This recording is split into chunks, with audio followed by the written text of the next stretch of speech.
Avant de débuter cette quatrième leçon, je voudrais rappeler, pour des auditeurs qui l'ont demandé, les quelques livres que j'avais signalés au début de la première leçon, en plus du document d'accompagnement. C'est d'une part le livre de Kemen Ismail Thompson à la librairie Duno, qui a comme titre « Algèbre moderne et activité humaine ». D'autre part, les 2 tomes du livre de Marc Barbu aux presses universitaires de France, qui ont comme titre « Mathématiques des sciences humaines », le cours du professeur Dixmier à la librairie Gauthier-Villard, cours de mathématiques premier cycle, qui comporte également 2 tomes, et enfin, un livre difficile mais très complet, le livre du professeur Godement, qui s'intitule « Algèbre », publié par la librairie Hermann. Je n'ai plus besoin, je crois, de présenter nos invités, qu'on peut qualifier maintenant de fidèles. Et je rappelle que lors de la 3e leçon, nous avions défini le produit cartésien de 2 ensembles ou de plusieurs ensembles. Très rapidement, je vais à nouveau dessiner ce tableau de commande d'une machine, tableau qui comportait 2 manettes de commande, une manette qui pouvait prendre les positions A, B, C, que j'appellerais la première manette, et une seconde manette qui pouvait être mise dans les positions 1, 2, 3, 4. Par exemple, ici, la voilà sur la position 2. Nous avions donc 2 ensembles de positions des manettes. Pour la première manette, les positions A, B, C. Pour la deuxième, les positions 0, 1, 2, 3, 4. Eh bien, l'état de la machine, un état de fonctionnement de la machine, était indiqué par un couple X-Y, avec le premier élément X qui appartenait au premier ensemble, le second élément au second ensemble. Et vous vous souvenez que l'ensemble de toutes les positions possibles des manettes, l'ensemble de tous les couples XY, avait été défini comme étant l'ensemble E croix F produit de l'ensemble E par l'ensemble F. Nous allons aujourd'hui essayer d'étudier 2 notions nouvelles. Ces 2 notions sont premièrement l'idée de relation et une relation particulière, l'idée de fonction. Reprenons notre tableau de commande de la machine. Toutes les positions possibles des manettes n'assurent probablement pas une marche correcte de la machine commandée par ce tableau. Il serait fort possible, par exemple, que lorsque la manette est dans la position A, la seconde manette ne doit pas prendre des positions correspondant à des numéros trop élevés. Par exemple, il pourrait y avoir une règle d'utilisation de la machine qui dit, lorsque la première manette est dans la position A, on ne peut mettre la seconde manette que dans les positions 0, 1, 2. Si la première manette est dans la position B, eh bien disons qu'on ne peut mettre la seconde manette que dans les positions 1, 2 ou 3. Et enfin, pour la position C de la première manette, disons qu'on ne peut utiliser correctement la machine que si la seconde manette est dans la position 4. Autrement dit, nous avons ici un ensemble de parties de E croix F, ensemble que je vais appeler R. R est donc une partie du produit direct, et la machine ne fonctionnerait alors correctement que si le couple XY appartient à cette partie R du produit direct. Autrement dit, pour que la machine fonctionne correctement, il faut qu'il y ait une relation entre la position de la première manette et la position de la seconde manette. On peut très bien imaginer, n'est-ce pas, qu'il s'agit par exemple, pour la première manette, eh bien, des allures d'un véhicule ou d'une machine, première vitesse, deuxième vitesse, troisième vitesse, tandis qu'on aurait ici, pour la seconde manette, des indications de grandeur de la vitesse, et il ne faudrait pas que quand on est en première position, pour la première manette, la vitesse dépasse une valeur trop grande, ni quand on est en troisième vitesse, que la seconde manette qui indique la vitesse ne soit trop petite, parce qu'on calerait la machine. Ce que nous venons de faire, c'est donc en tout cas de définir, n'est-ce pas, d'établir une relation entre les éléments de E et les éléments de F.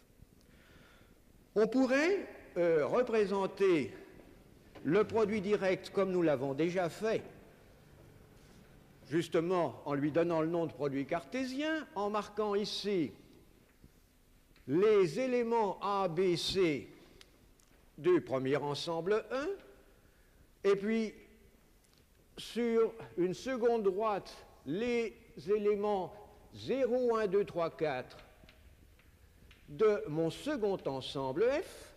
Nous avons donc ici le produit direct, E croix F, et la partie R de ce produit, nous allons marquer les points de cette partie.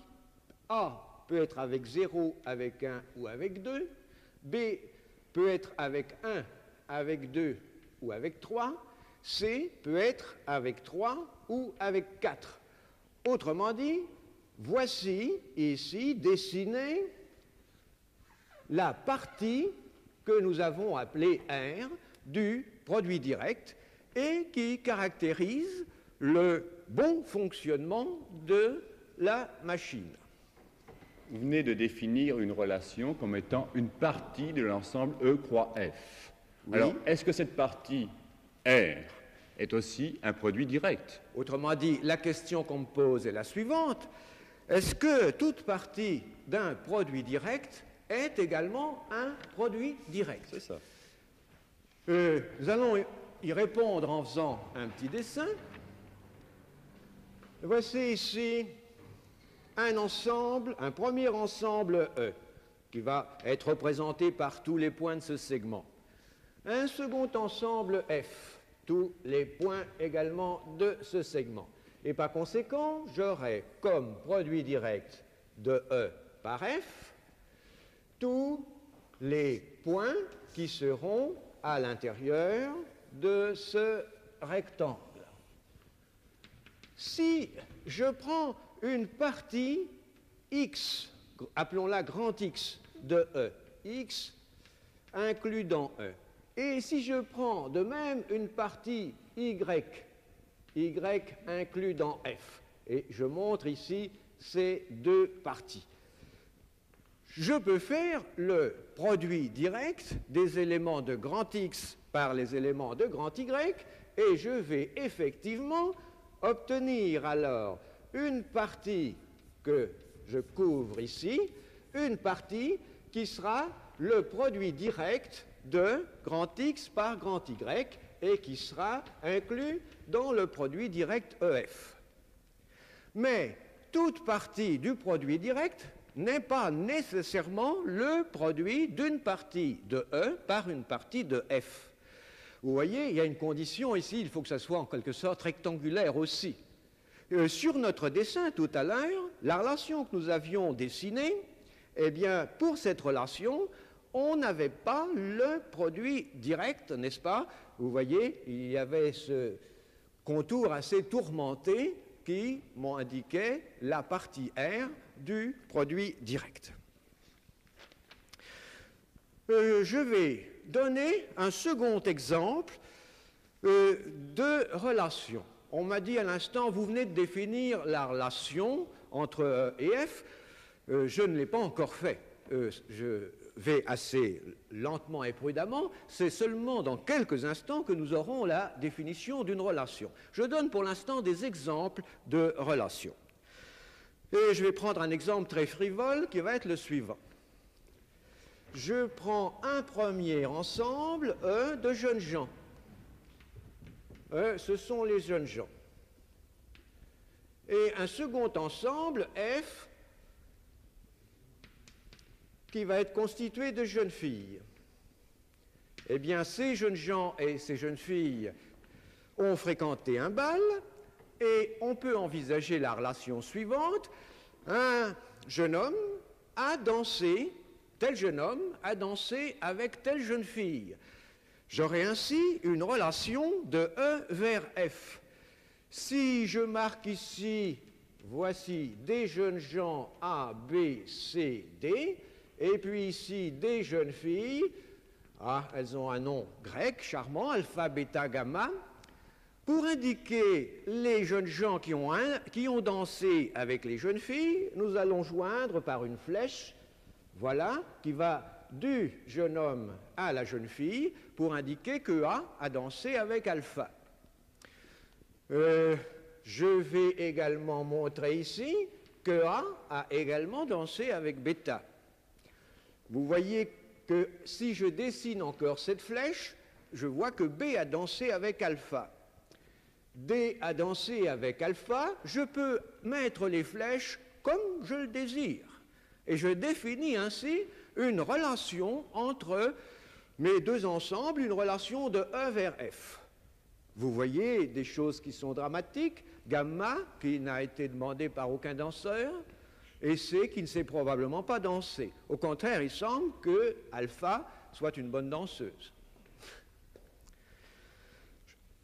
Cette relation que je viens d'établir entre E et F par des flèches, nous l'appellerons une relation sagittale ou une relation par flèche. C'est une représentation d'une relation par des flèches.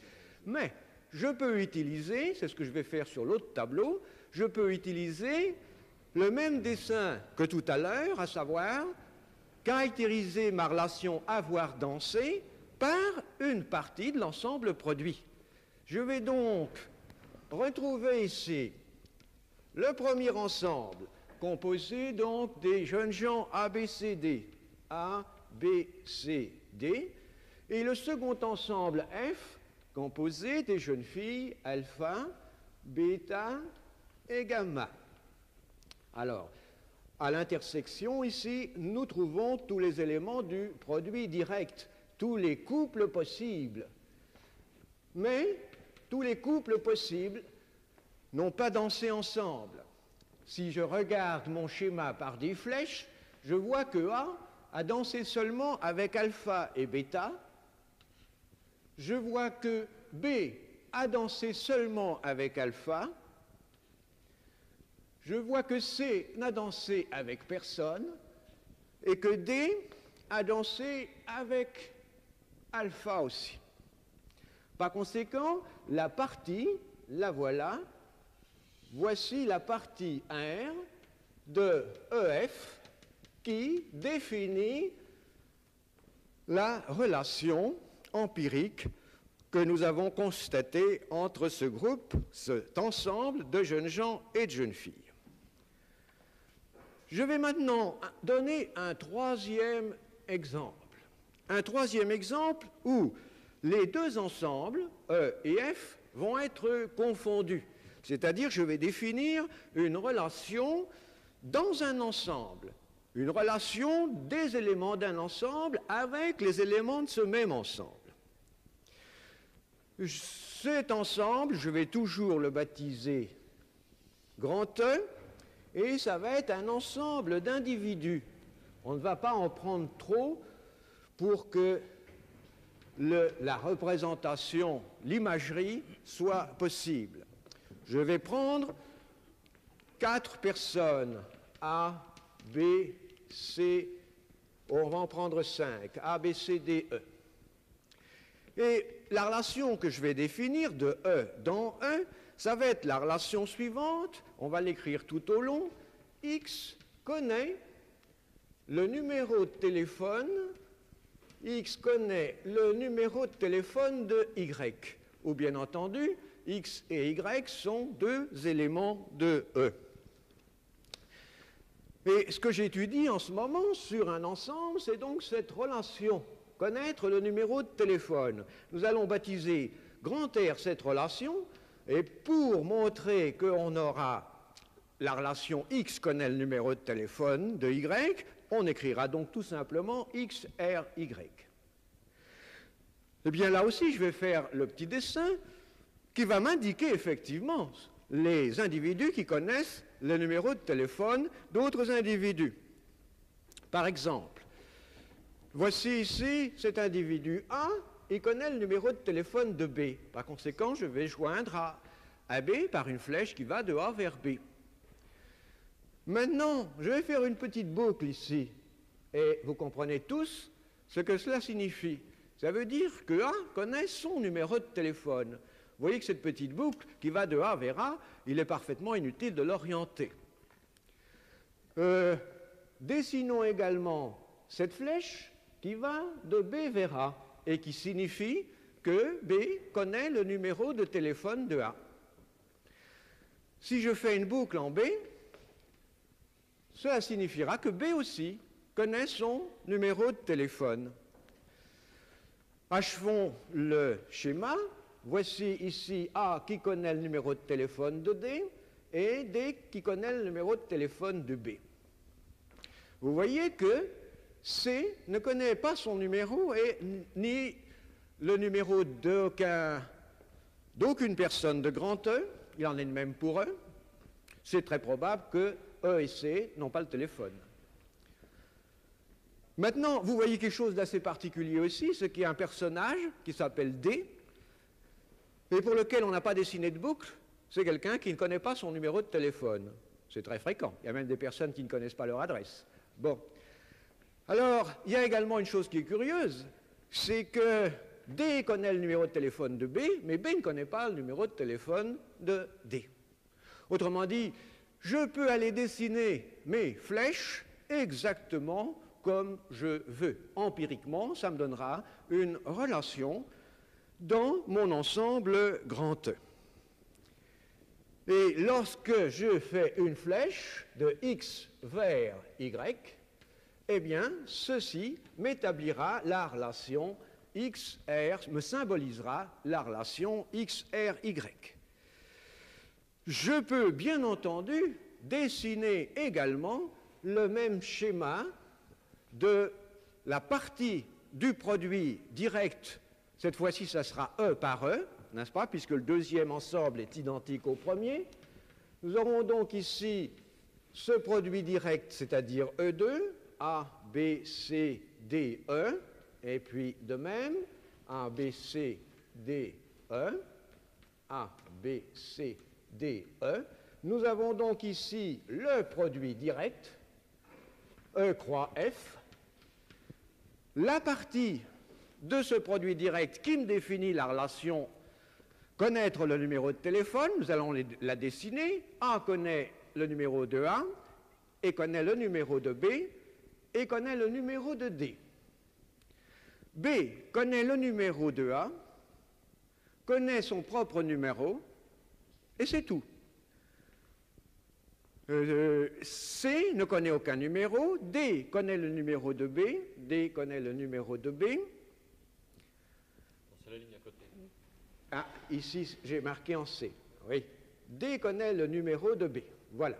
Autrement dit, nous avons cette fois-ci cette partie R qui se compose de toutes les mailles là qui portent un rond.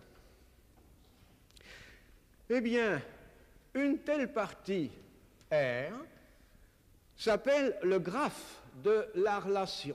Le graphe de la relation, c'est donc la partie du produit direct dont tous les couples, n'est-ce pas, vérifient la relation donnée. Il faut dire que dans ce dessin avec des flèches, ça s'appelle aussi un graphe. Ce n'est pas gênant puisque justement on passe d'une représentation à l'autre sans ennui. La théorie des graphes consiste précisément à étudier, n'est-ce pas, toutes les questions qu'on peut se poser sur de tels éléments liés par des flèches.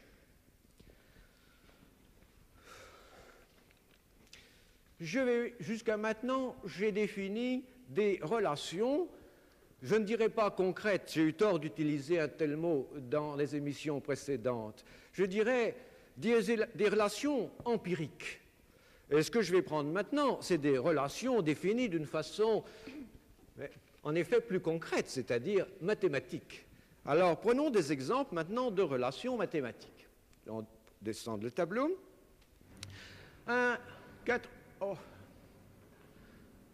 quatrième exemple sera celui des relations qu'on peut établir entre un ensemble donné, grand E, et les parties de cet ensemble. Eh bien, il y a une relation qu'on connaît bien, c'est entre les éléments de grand E et les parties de grand E, c'est la relation d'appartenance. Donc, un premier ensemble E, un deuxième ensemble E, partie de E. Et une relation de E vers les parties de E, qui sera cette relation qui a été symbolisée par ce signe, X appartient à la partie grand X, X appartenant à P de E, n'est-ce pas, et petit x appartenant à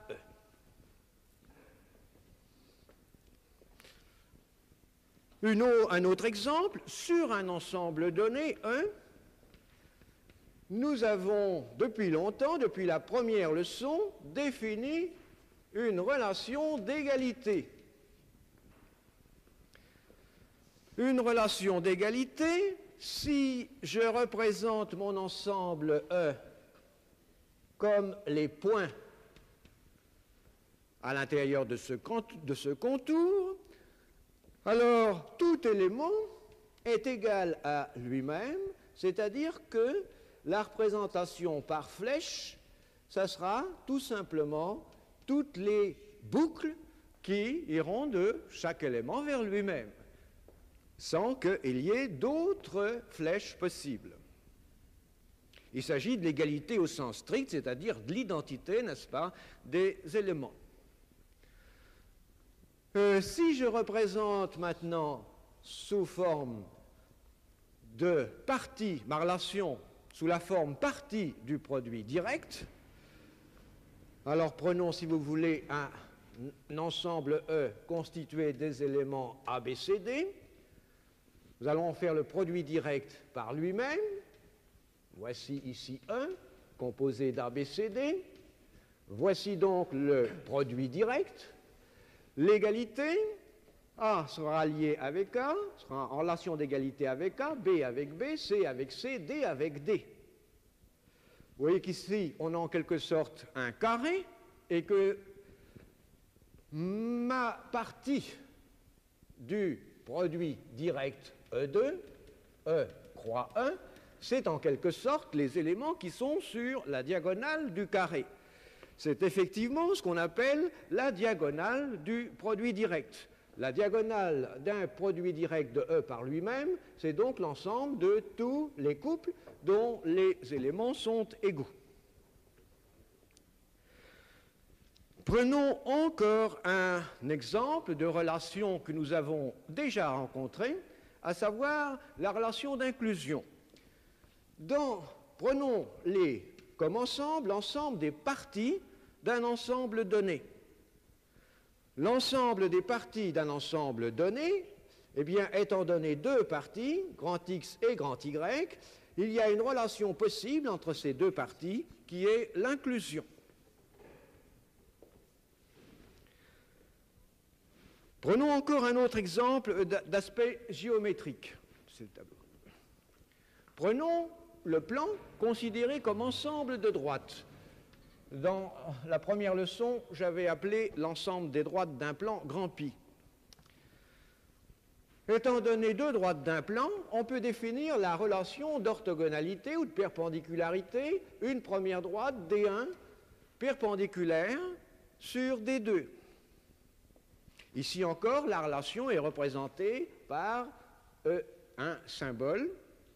Je peux également envisager une autre relation de parallélisme qu'on représente également souvent par cette petite notation. Actuellement, vous ne faites plus de dessin. Pourquoi?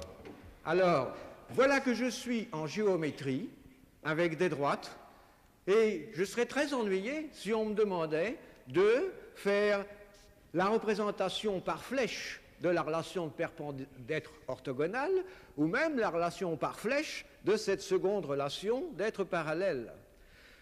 La raison est bien simple, c'est qu'il y a trop de droites dans le plan. Il faudrait, pour que je puisse faire mon dessin, il faudrait premièrement que j'aille représenter les droites par des points, ce qui est déjà un petit peu ennuyeux. Et ensuite, comme j'ai une infinité de droites, j'aurai une infinité de points d'où je devrais faire partir une infinité de flèches.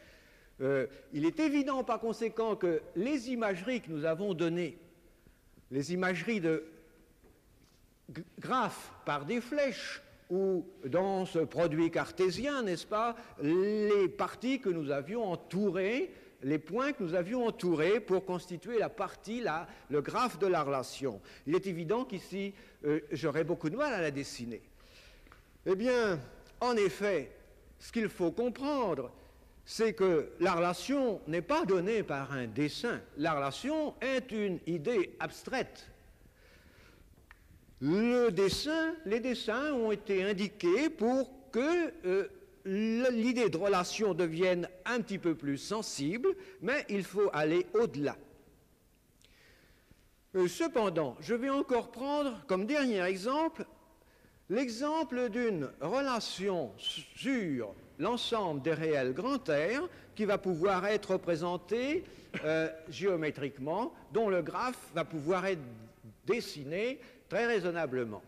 Ma première relation entre deux nombres réels va être la suivante. La somme des carrés de ces deux nombres, du premier et du second, la somme des carrés est 1. Alors, si nous cherchons à définir le graphe, non pas le graphe de flèche, mais le graphe partie de R2,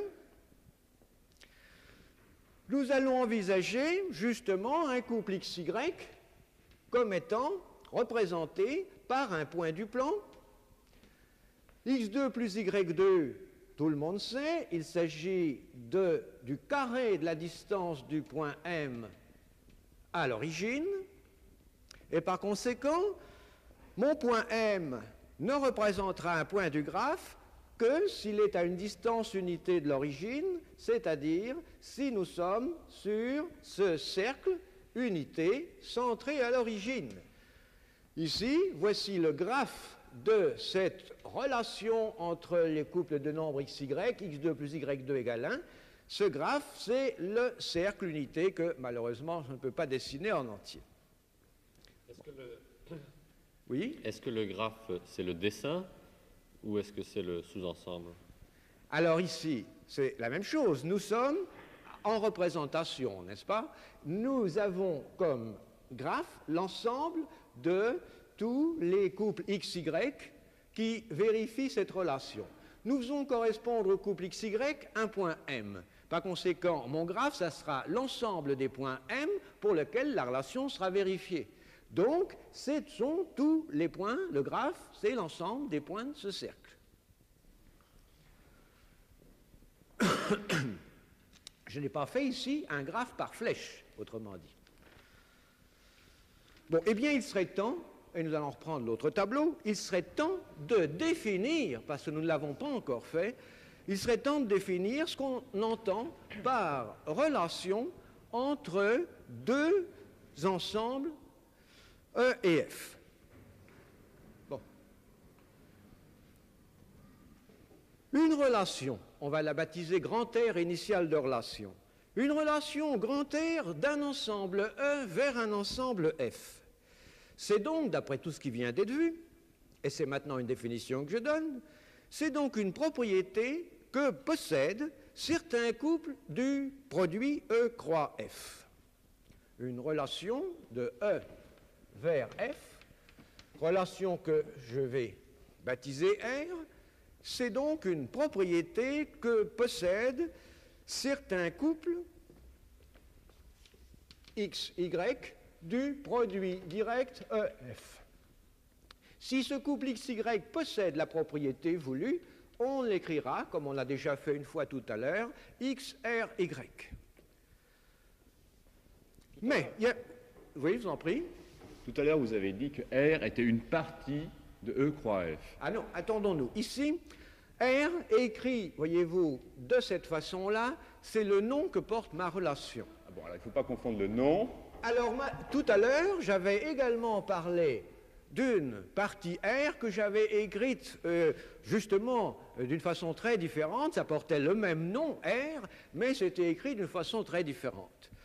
Et c'est ce que je vais justement expliquer. Avoir cette relation X, R droit, disons Y, ça veut dire que le couple XY appartient justement au graphe R, qui est une partie de E croix F. À une relation R correspond une partie du produit E croix F, et d'ailleurs inversement, toute partie de E croix F donne lieu à une relation, à savoir, on aura cette relation X, R droit, Y, si et seulement si le couple XY appartient à cette partie R, qui, je le répète, s'appelle le graphe de la relation. Le graphe de R droit, c'est cette R majuscule. Mais si l'on considère l'ensemble du produit E croix F, est-ce que c'est également une relation? Vous voulez dire si le graphe R est confondu avec l'ensemble F tout entier. Alors, est-ce qu'on obtient encore une relation? Réponse oui, mais on pourrait franchement la qualifier de triviale, puisqu'en effet, on aura cette relation quels que soient les couples d'éléments XY. Elle sera vraie, n'est-ce pas? La propriété sera vraie pour tous les couples d'éléments. Qualifions-la de relation triviale. Et si l'on considère l'ensemble vide? Alors, si on considère l'ensemble vide, on a également une relation, mais une relation alors qui signifie l'absence de relation, si on peut dire. À savoir qu'on n'aura jamais, pour aucun couple XY, on aura une relation. Par exemple, si je reprends l'exemple de ma machine de tout à l'heure, si vous vous en souvenez encore, la relation triviale, à savoir le graphe de R, c'est le produit direct tout entier. Ça voudra dire que ma machine fonctionne correctement, quelles que soient les positions des manettes. Bon, alors il n'y a pas de règle d'emploi, si vous voulez. C'est trivial. Au contraire, si ma partie R est vide, ça veut dire que ma machine ne fonctionne correctement pour aucune position des manettes. Il vaut mieux dans ce cas ne pas utiliser la machine, ou la renvoyer au constructeur, bien entendu. Voyez-vous? Bon, mais en effet, ce sont deux cas extrêmes de relation. Quand on a une relation, est-ce qu'on peut prendre aussi, on a un sous-ensemble de E croix F, oui. Une partie de E croix F, on pourrait prendre le complémentaire. Ah oui. Alors voilà une autre idée. On sait que dans un ensemble, ici E croix F, les parties de l'ensemble vont par deux et qu'à toute partie R correspond le complémentaire de cette partie dans le produit direct croix F. Eh bien, ce que vous venez de mettre en évidence, c'est ce qu'on appelle en effet la relation complémentaire.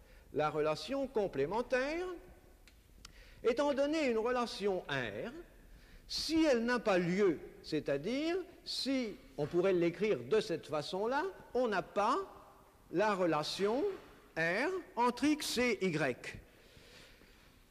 C'est-à-dire encore que le couple XY n'appartient pas à R, n'appartient pas au graphe. Et s'il n'appartient pas au graphe, ça entraîne qu'il appartient au complémentaire du graphe dans le produit croisé. Complémentaire que je dessine donc en mettant un trait sur cette partie R. Et bien entendu, je peux donc, je définis ainsi une relation, à savoir, baptisons-la tout à fait normalement R avec un trait pour signifier que justement on aura cette relation X R bar Y si on n'a pas la relation X R Y. Ou si vous voulez, c'est la relation qui est définie par un graphe qui est le complémentaire du graphe initial. Par exemple, si je prends sur un ensemble E la relation d'égalité dont le graphe est la diagonale, eh bien précisément, quel est le complémentaire de cette relation? C'est une relation qui signifiera qu'on n'a pas x égale y, c'est la relation d'inégalité, et qui est représentée par le complémentaire de la diagonale dans E2. Donc, égalité et inégalité sont précisément deux relations de ce type, elles sont complémentaires. Dans votre définition, vous avez considéré l'ensemble E et l'ensemble F, et vous avez dit les relations de E vers F. Oui. Ça suppose un ordre. Oui. Alors, inversement, est-ce qu'on ne peut pas considérer les relations de F dans E? Est-ce que c'est la même chose? Vers E? Voilà. Est-ce que c'est la même chose? Certainement pas. Alors, seulement, il y a un lien entre les deux. Si je reprends l'exemple de ma machine, j'avais appelé première manette et deuxième manette, c'était pour qu'on comprenne bien de quelle manette il s'agissait, mais l'une était à gauche, l'autre était à droite, elles auraient pu être dans tous les sens. Bon, autrement dit, effectivement, dire qu'on a une relation de E vers F, c'est en même temps définir une relation de F vers E, ce qu'on peut expliquer de la façon suivante. Supposons donc que j'ai une relation que je vais baptiser R de E vers F. C'est-à-dire que j'aurai ou non, entre deux éléments, l'un de X, l'un de E et l'autre de F, j'aurai ou non cette relation XRY. Mais je peux définir une relation de F vers E à partir de cette première relation R de E vers F, et je vais la baptiser R'. De la façon suivante, on aura YR'X si et seulement si on a XRY.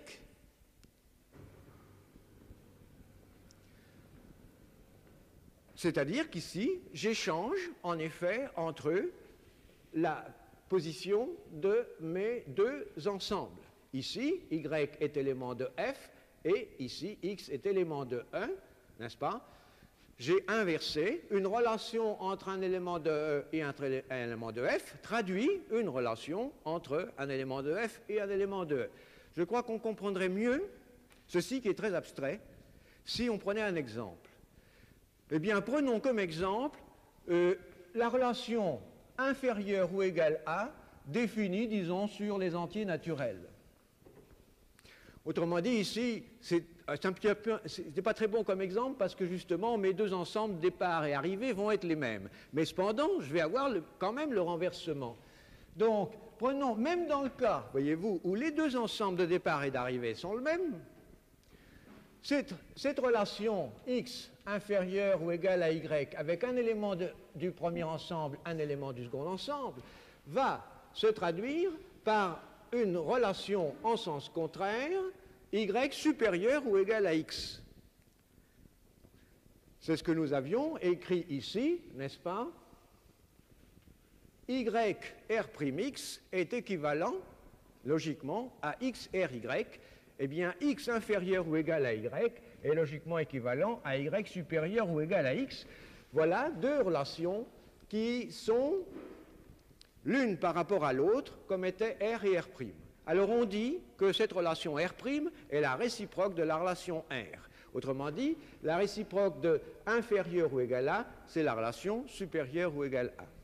Dans beaucoup de vos exemples, d'ailleurs, on a R' égale R.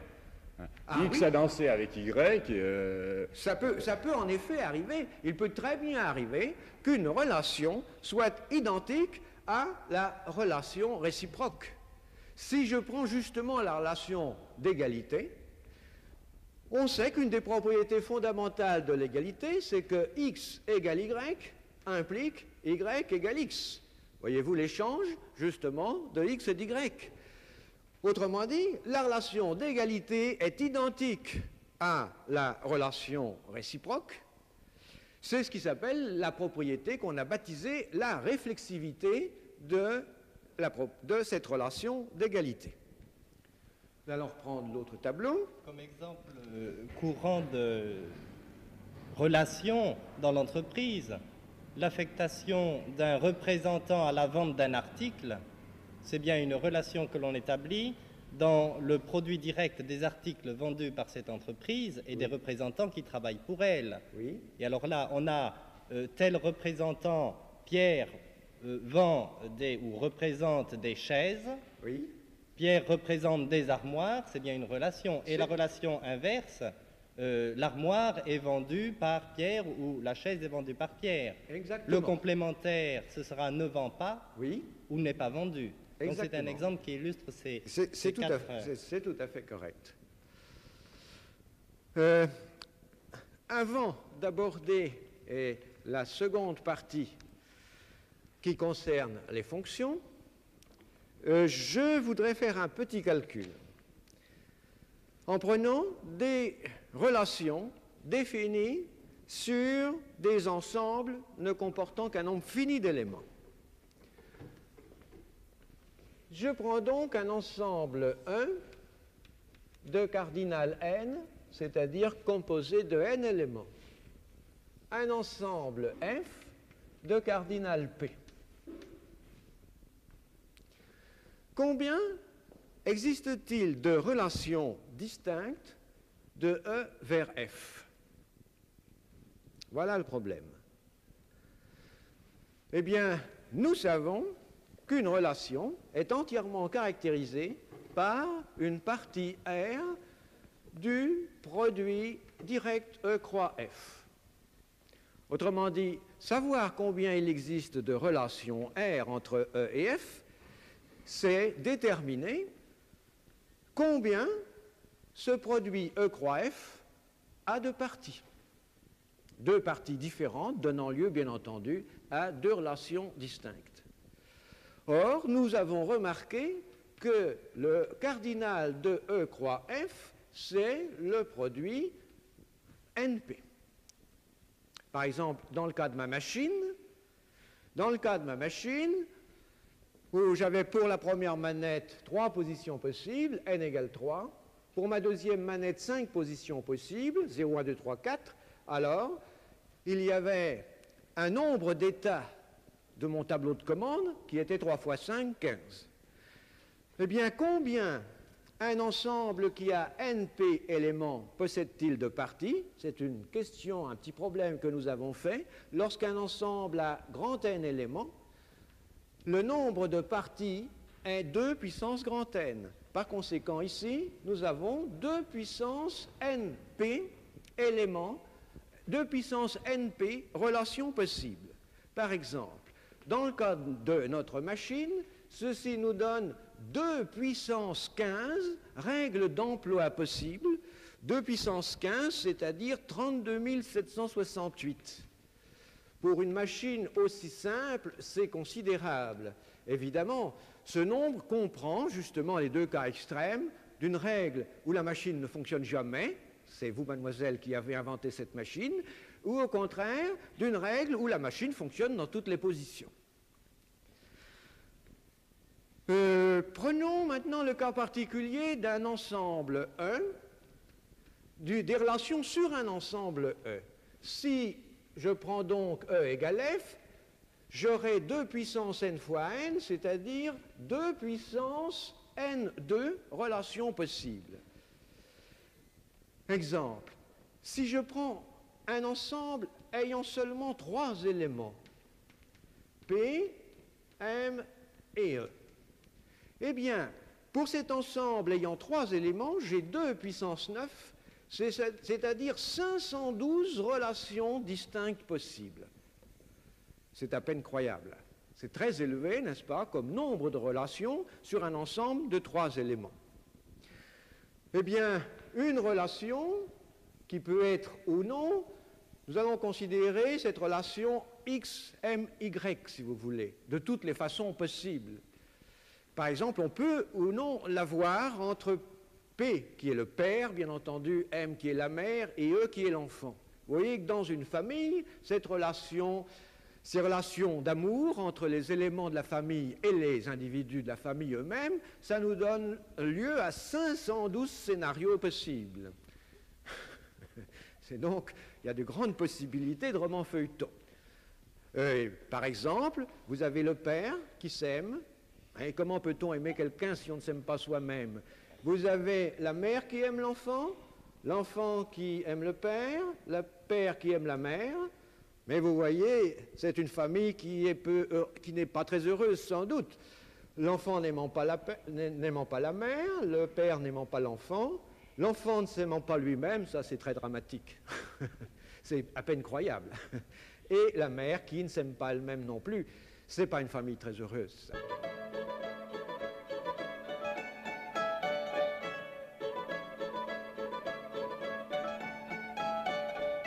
Nous allons revenir à des considérations d'apparence moins frivoles et aborder la deuxième partie de la leçon. Je voudrais toutefois intervenir tout de suite pour dire qu'il y a un petit lapsus qui s'est produit. Tout à l'heure, vous avez écrit que x égale y entraînait y égale x. Et vous avez dit que c'était la propriété de réflexivité. Ah, si j'ai dit ça, effectivement, il y a un lapsus. Cette propriété-là, qui fait jouer en somme le même rôle à x et à y, s'appelle la propriété de symétrie.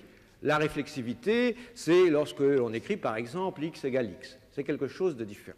Bon, je m'excuse pour ce lapsus. Nous abordons donc maintenant la deuxième partie de la leçon sur l'idée, la notion de fonction. C'est une notion moderne puisqu'elle remonte au XVIIe siècle. Elle était inconnue, en tout cas, de l'Antiquité classique. Considérons un nombre entier x, ce que, d'une façon moderne, j'écrirais donc x appartient à n. Et considérons le nombre y obtenu à partir de x de la façon suivante. Y égale x carré plus 3x plus 1. Ceci signifie que si je donne à x successivement des valeurs 0, 1, 2, etc., je vais obtenir pour y les valeurs suivantes. Pour x égale 0, j'obtiens y égale 1. Pour x égale 1, je trouve 1 plus 3 plus 1, c'est-à-dire 5. Pour x égale 2, je trouve 2 au carré 4 plus 6 plus 1, c'est-à-dire 11. Autrement dit, à tout x entier, je fais correspondre ainsi un nombre y. Eh bien, on dit que y dépend du nombre x, ou encore que y est fonction de x. On vient de faire correspondre ainsi, on vient d'établir une correspondance de l'ensemble des entiers dans les entiers. Si j'appelle f cette correspondance, ce nombre y, je le représenterai par f de x. Vous avez mis deux sortes de flèches ici. Est-ce qu'il y a une différence entre les deux? Oui, j'ai voulu ici montrer qu'à ce nombre x correspond un nombre y, et le nom donné à cette correspondance, c'est f, et c'est pourquoi j'ai marqué cette correspondance par une autre flèche que celle qui me donnait la correspondance pour chaque élément. Cette flèche, les modernes le représentent de toutes sortes de façons, quelquefois comme ceci, quelquefois encore en mettant un petit rond au-dessus de cette flèche. Il y a énormément de façons de marquer cette correspondance d'un élément à un élément. Maintenant, il existe aussi des fonctions qui sont définies empiriquement. Considérons par exemple un véhicule qui se déplace à partir de cette position que j'appelle le point O à l'instant t égale 0. Le véhicule est en M. Je vais aller considérer l'espace parcouru, disons L, à l'instant t. Et bien évidemment, à un instant t correspondra un espace parcouru, c'est-à-dire qu'ici, j'aurai L fonction de t. Et bien entendu, Cette fonction, on pourrait lui donner un nom. Il ne faut pas confondre L de t, qui est une valeur de L, avec cette fonction, avec la notion de fonction elle-même. Il est bien entendu aussi que cette fonction L de t, il y a un peu de chance, même si c'est un mathématicien qui est au volant du véhicule, pour que ce soit une fonction du genre de celle qu'on a écrite tout à l'heure, c'est-à-dire qu'il soit exprimable algébriquement, comme on dit, en fonction de t. C'est une fonction qui est donc donnée empiriquement. Maintenant, si on continue notre histoire, à la fin du XIXe siècle, a été mis justement en évidence cette idée de correspondance entre un nombre réel et un autre nombre réel. Je vais définir la fonction suivante. Pour tout x appartenant à R, ensemble de réels, je ferai correspondre la valeur f de x, également un nombre réel, qui va être défini de la façon suivante. F de x est égal à 1 lorsque x est un nombre rationnel, c'est-à-dire appartient à l'ensemble Q qui est une partie de R, et f de x est égal à 0 lorsque x n'est pas rationnel, est, comme on dit, irrationnel. Par exemple, f de 3 demi. 3 demi étant un nombre rationnel, la fonction a comme valeur 1. Au contraire, f de racine de 2, on le sait, depuis l'Antiquité, racine de 2 n'est pas un nombre rationnel, et par conséquent, f de racine de 2 vaut 0. Nous n'avons pas non plus ici de formule pour faire correspondre à ce nombre x la valeur de la fonction f de x, mais la fonction est parfaitement définie, c'est une correspondance de R dans R. La notion de fonction, ce n'est pas uniquement la notion de correspondance. Eh bien, pour l'instant, je donne des exemples de fonctions, mais nous allons nous résumer dans un instant pour essayer de dire ce qu'est une fonction. Non, parce que vous n'avez pas spécifié ni dans le deuxième ni le troisième exemple l'ensemble de départ et l'ensemble d'arrivée. Nous allons y venir dans un instant. Pour l'instant, je donne des exemples et je suis un petit peu une idée chronologique, à savoir une fonction dans le sens du XVIIe siècle, donnée par une formule, puis ensuite, eh bien, une fonction qui est donnée empiriquement, n'est-ce pas, par des expériences de physique, par exemple. Ensuite, tout de même, cette idée de correspondance qui est plus tardive.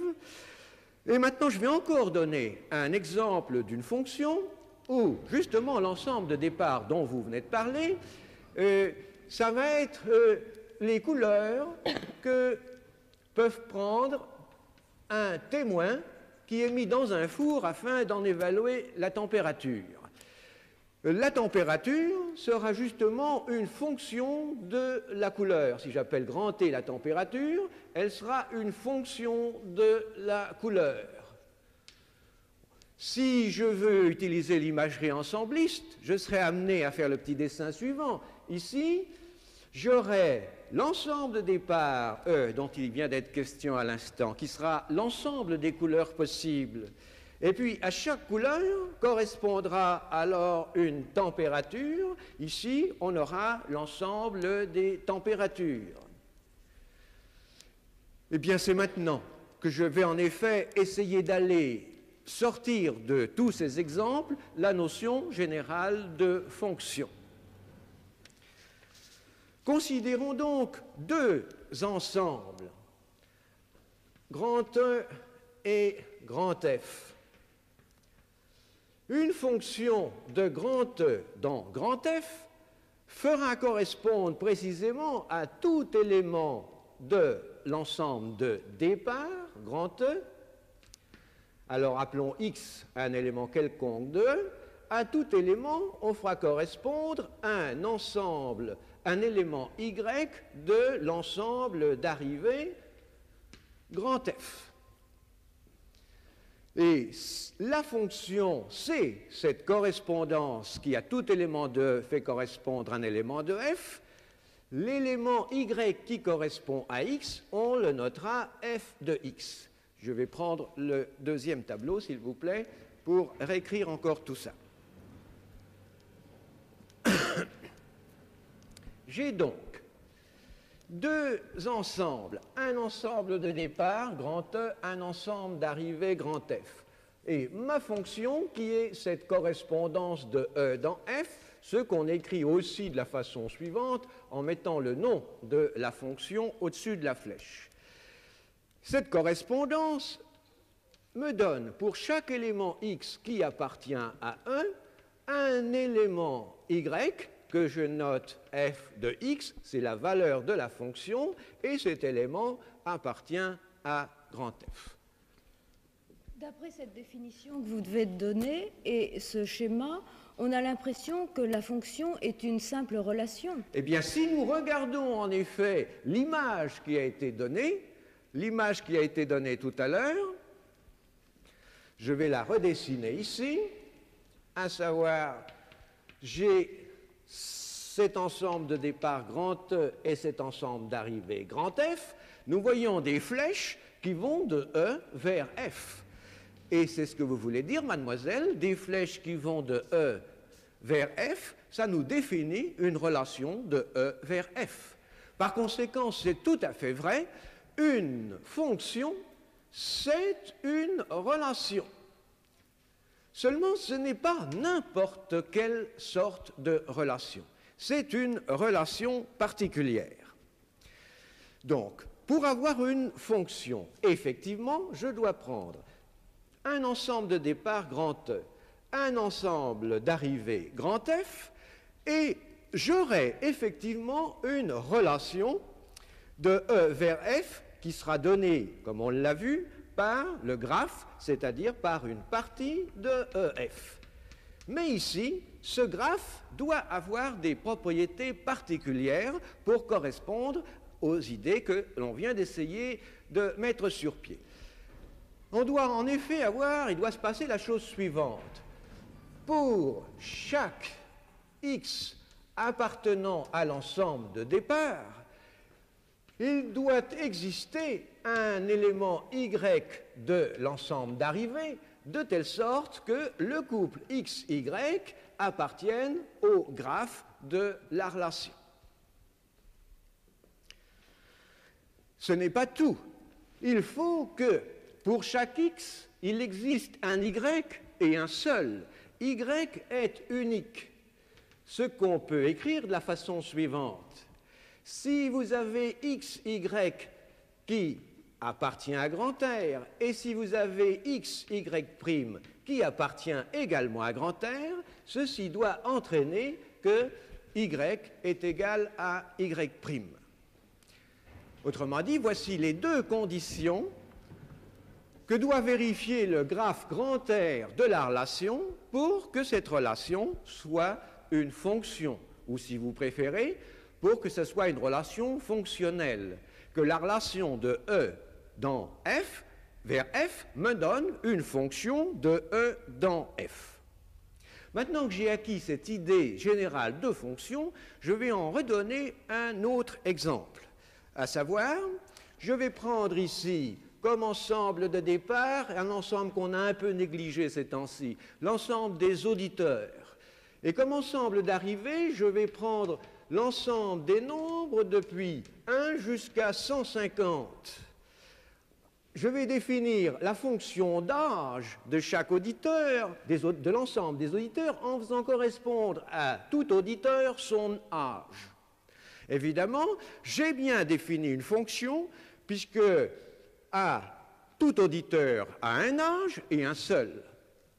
Êtes-vous sûr d'avoir bien défini une fonction? Si un auditeur a 151 ans. Ah oui, voilà une fonction définie empiriquement. Si parmi mes auditeurs, il existe un auditeur qui a 151 ans, évidemment, je n'ai plus affaire à une fonction, puisque je ne saurais pas établir la correspondance pour cet auditeur avec un de ces nombres de l'ensemble grand I. Mais il faut avouer que c'est peu probable. Je m'adresse à un auditoire européen seulement, n'est-ce pas? Et ça se saurait si on avait un âge dépassant 150 ans. Il faut tout de même dire que les compagnies d'assurance, pour établir, n'est-ce pas, les primes, ont des tables de vie qui dépassent 150 ans, parce que pour la raison suivante, il n'y a aucune raison, n'est-ce pas, d'arrêter arbitrairement la durée de la vie humaine. Bon, mais enfin, pour ce qui est de mes auditeurs, je pense qu'on a là effectivement une fonction. Bon, je pense évidemment que la fonction ne prend pas toutes les valeurs. J'ai fait commencer 1 an pour être bien sûr que j'ai une fonction. Eh bien, je pense que nous en resterons là aujourd'hui.